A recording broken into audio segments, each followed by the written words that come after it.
It's a great day here on Welcome to Our Community as we are in the beautiful Dwayne and Cynthia Willett Children's Hospital here at Memorial Health. I'm so excited to have Jaden Santoyo with us with Safe Kids Savannah and Memorial Health as well. That's right. It is that time of year when children are out of school. I'm sure you all are very busy. Yeah, so here at Safe Kids, we're an injury prevention nonprofit, so we aim to get resources out in the community and distribute those to families that are in need, just to protect our children. But during the summer months, we tend to see a rise, and that's what we call summer trauma season. So we tend to see a rise in injuries ranging from motor vehicle collisions, so injuries from children not being properly strapped in a car seat, to drownings, swimming out at Tybee or swimming in the pools in this hot heat. So again, we tend to see that rise during May through August. And of course, with so many people out of school as well, I'm sure more people out doing those activities. And you all offer such a great resource to families. So I know one thing that you all do, of course, we talked briefly about the safety seats. You all actually check those. How can parents get involved with that? Yeah, so we host car seat inspections every Tuesday from 9 in the morning until 4 in the afternoon. Parents can go to our Memorial Health website and click the Safe Kids Savannah tab under there and schedule an appointment with either myself, or we have other child passenger safety techs throughout the hospital that'll come and check that seat and make sure it's up to those safety standards for your child. This time of year, a lot of families are going to the beaches, pools, what have you, a lot of people in the water, and unfortunately sometimes it's a very dangerous situation. How are you all working to prevent some of that? Yeah, so we host life jacket loaner boards throughout the area, so we have some in Chatham, Bryan, Effingham, and Liberty counties.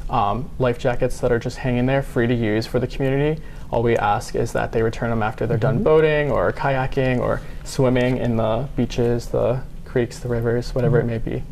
Now, you also have talked about a little bit about with drownings and maybe people diving into water that they don't know about? Yeah, so with drownings, oftentimes we find out that parents are at a pool party and they say, oh, there's 5 adults watching the children. In reality, no one's watching the children. They think each other are.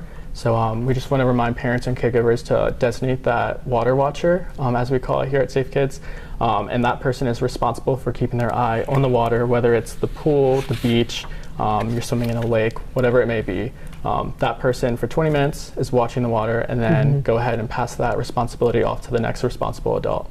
Very smart. You do hear that a lot, even as lay people, and everything happens so quickly with children. We were talking a little bit about life jackets. Everyone needs one when they go out near the water. That's right.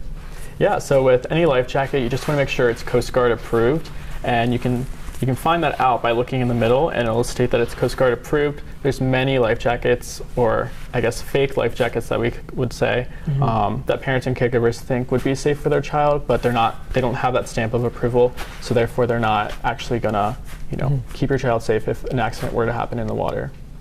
And how about the fit of them? Yeah, so life jackets have a variety of sizes. They go the whole way down to infants, child, youth, adults, and adult oversize. So you want to make sure that you're grabbing the life jacket that's appropriate for your child, just checking the weight requirements on them. For example, this life jacket is for an adult weighing between 80 pounds and above.